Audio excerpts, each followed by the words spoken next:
আত্মাদের জগৎ। নমস্কার, আত্মাদের জগতে তোমাদের সকলকেই স্বাগত জানাই। আমি সুযোগ আছি তোমাদের সঙ্গে। আজকের ঘটনাটা যিনি আমায় পাঠিয়েছেন তিনি সম্পর্কে আমার কাকা হন। ওনার নিজের জীবনে ঘটে গেছে এই ঘটনাটা, যেটা উনি আমার কাছে শেয়ার করেছেন। যাই হোক, আর কথা না বাড়িয়ে সরাসরি ঘটনায় আসি। আত্মাদের জগৎ। তো ঘটনাটা আমার কাকার মতো করে বলার চেষ্টা করলাম। সালটা ছিল 2022। আমার তখন সবে সবে বিয়ে হয়েছে, আর দায়িত্বটাও বেড়েছে অনেকটাই। ছোটোখাটো একটা কাজ করতাম, তাতে মোটামুটি আমাদের সংসারটা চলে যেত। বেশি দূর পড়াশোনা করিনি, তাই তেমন ভালো কোনো কাজও জোটেনি আমার। এই কাজ করেই যাই হয় তাতেই চলে যায়। কিন্তু বিয়ের কয়েক মাস পর থেকেই শুরু হলো আমার বউয়ের নানান চাহিদা। কখনো বাইরে গেলেই নতুন শাড়ির বায়না করত, কখনো আবার সাজের জিনিসের বায়না করত, আবার কখনো নতুন জুতো এইসবের বায়না করত। একটা জিনিস থাকতেও সে আবারও সেই জিনিসটা কিনতে চাইতো। আমার বউ কখনোই বুঝতো না আমার অবস্থাটা, কতটা কষ্ট করে সারাদিন খেটে আমাকে এই পয়সাটা রোজগার করতে হয়। আর সেই টাকা যদি ও এইভাবে খরচা করে তাহলে গায়ে তো লাগবেই। একদিন এই নিয়ে ঝগড়াও হয়েছে আমাদের মধ্যে। কয়েকদিন পর থেকে ঝগড়াটা আর আমাদের মধ্যে দূরত্বটা বাড়তে লাগলো। এই মানসিক চাপ সামলাতে না পেরে একদিন দুপুরবেলা আমার কি মনে হলো, একটা মোটা দড়ি নিয়ে আমাদের বাড়ির পিছনের বাগানে একটা সবেদা গাছে গলায় দড়ি দেব বলে গিয়েছিলাম। কিন্তু গিয়ে গাছে দড়ি লাগানোর সময় আমার মায়ের কথা আর বউয়ের কথাটা আবারও আমার মনে পড়ল, তাই ফিরে এলাম।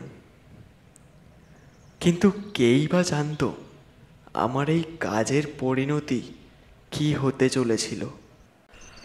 সেদিন ছিল শনিবার, রাত তখন ওই 1:30 মতো। আমার ঘুমটা হঠাৎ ভেঙে যায় বাইরের ঝড় বৃষ্টির শব্দে।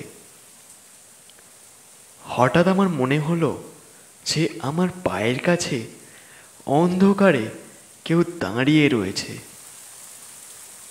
চোখ খুলে পায়ের কাছে তাকাতেই আমার পুরো শরীর শিউরে উঠল।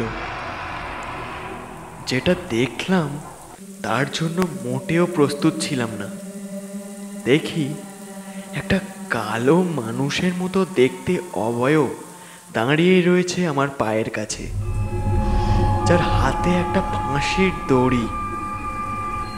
এক ঠায় সে চেয়ে রয়েছে আমার দিকে। গোটা শরীরটা আমার অসাড় হয়ে যাচ্ছে। এটা কি দেখছি আমি, নিজের চোখকে বিশ্বাস হচ্ছে না আমার।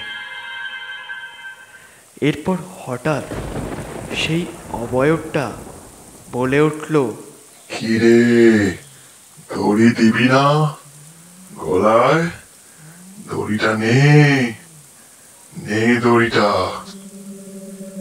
এটা শুনে আমি আর নিজেকে সামলে রাখতে পারলাম না। তখনই ওখানেই অজ্ঞান হয়ে গেলাম। তারপর আমার আর কিছু মনে নেই। পরের দিন সব ঘটনা আমার মা আর বউকে খুলে বলি, যে কি হয়েছিল কাল রাতে। সব শুনে মা আমায় একটা গুনিনের কাছে নিয়ে যান।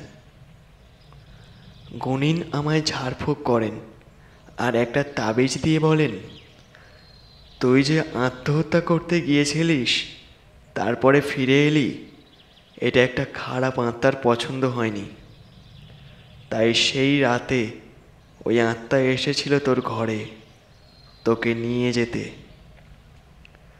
কিন্তু এখন থেকে আর কোনো চিন্তা নেই, এই তাবিজ পড়ে থাকলে আর কিছু হবে না। তো তারপর আমরা ওঝার দেওয়া তাবিজ নিয়ে বাড়ি চলে আসি, আর তাবিজটা সবসময় আমার কোমরে পরে রাখি।